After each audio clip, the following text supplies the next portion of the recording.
There's always a way to bring in some money legally.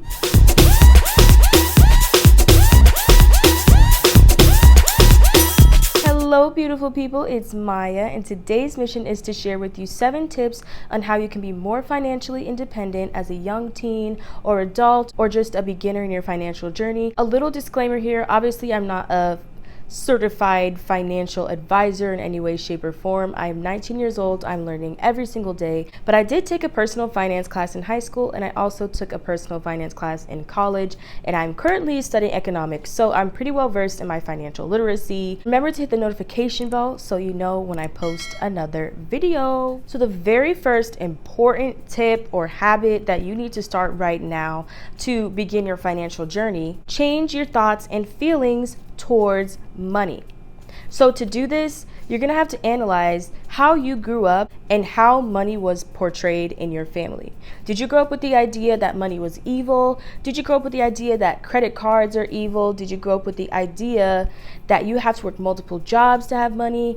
What habits were bestowed upon you? If you were born into a family that was always struggling with money and you were always taught that there was always a lack of money, it's going to affect how you spend your money and how you generate money when you get older. That's why a lot of people that are wealthy and grew up in a wealthy family, they continue to be wealthy because they have this wealth mindset. They have a specific mindset that money is something that I'm always going to have, so I got to do what I got to do this. Money is simply a tool. Money gives you opportunities to do certain things, to purchase certain things, to live a life that you are comfortable with. So think of it that way. Let's change our attitude towards money. Let's change our thoughts. Let's change the mindset that we have for money. If you see that you're living in a life of lack, you got to change your mindset and see how you can acquire more money and what you have to do to live the life that you are comfortable with. The next tip that I have is specifically for teens or young adults. Open a bank account. You have to start somewhere. Putting yourself in a piggy bank or under the mattress, that's cool, but I would highly suggest you get a bank account. But even better, open a bank account with your local credit union. The main thing is they have higher savings rates and lower interest rates for loans. So that's why some people will go to a credit union if they want an auto loan or any other specific loan. So with any account you have, if you are a teen or a young adult and you simply do not trust yourself with money or something, your parents can be a joint owner of the account and they can deposit money, withdraw money. They can monitor your expenses to make sure that you are not going to make any rash decisions. The third tip that I have to be more financially independent: find reliable sources of income.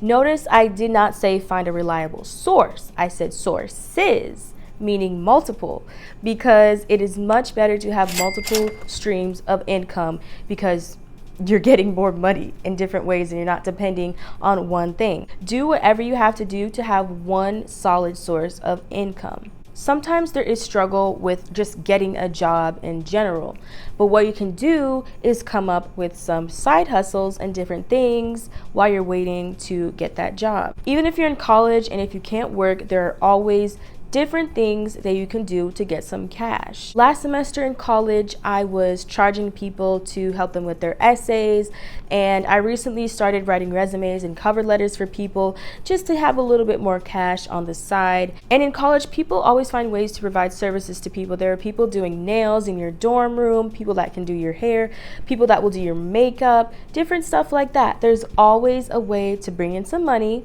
legally. And to get to an even higher level of financial independence, you want to start bringing in some passive income, which is money that you did not physically work for, but it's always circulating and you could be making money in your sleep. A good way to understand this is to learn more about investing, like investing in stocks. I personally use 2 apps that are great for beginners, and I'm still learning more and more about stocks, but I use Robinhood and Acorns. The next principle that is very important is to pay yourself first. If you have not heard of that already, Paying yourself first means whenever you are receiving money, you are going to put a certain percentage to the side and save it. So as soon as I get paid, I take 10 to 20% and save that money. I'm paying myself first. Before I go and buy anything, before I pay any expenses, I am paying myself first. 10% is very, very little. If you get paid $100 and you're taking 10% away to save, that means you're only taking away $10. So you have a whole $90 to do whatever you please. The main thing with it is you are developing a habit that every time you earn money, you are going to save it. A great way to start this habit without you having to forget is to set up automatic savings. Have automatic transfers from your checking account into your savings account. You can make it be every month, you can make it be every week. For me, I personally save every single week. If it's at least $20 every single week or 10% of my paycheck that I get, I make sure to save my money. The next tip that I have is to use a budgeting tool and follow a strategy. Having a budget is key to managing your money, especially if you are a beginner and you don't really know what to do with your money. It could be as simple as writing out all of your expenses, all the things that you are paying for, just writing it down on a piece of paper and what you're paying monthly and calculating it and making sure that you're not spending more than what you are receiving in your income. What I generally use is the 50-30-20 rule. I learned this in one of my finance classes and I've been following it ever since because it's pretty simple. 50% of what you earn goes to your needs, 30% goes to your wants, and 20% goes to your personal savings. I know what you're thinking. It can be hard to distinguish between your needs and your wants. Do I need this makeup palette? Do I need those super expensive Nikes?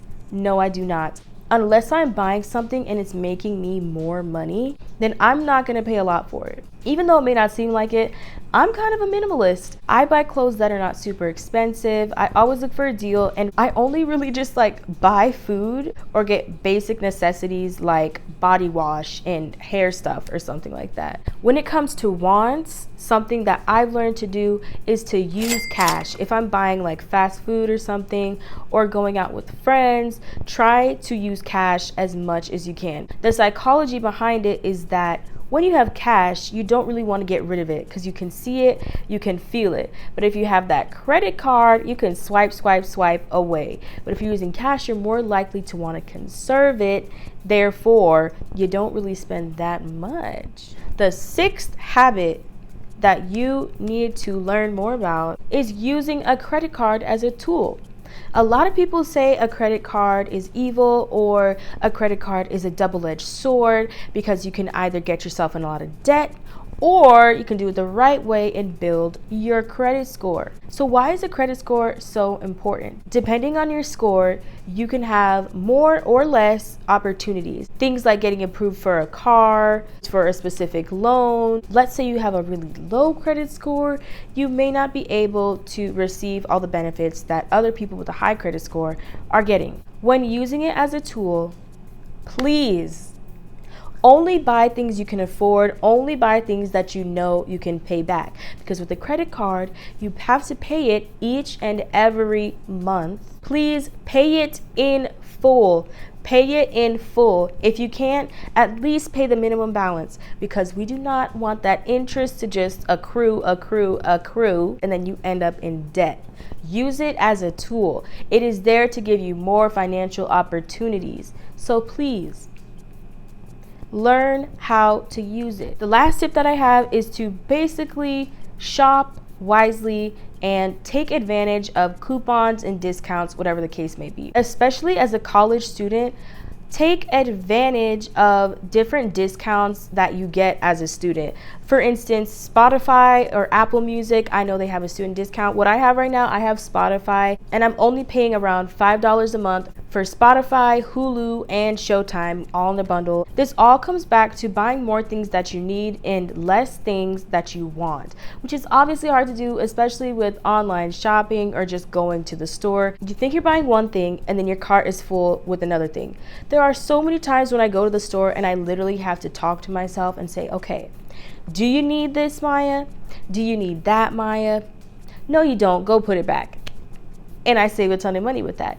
Use coupons, use discount codes, use what you can to save money. So those are my tips on how you could be a bit more financially independent. I hope you found some of these things to be helpful. I don't know who needs to hear this, but save your money.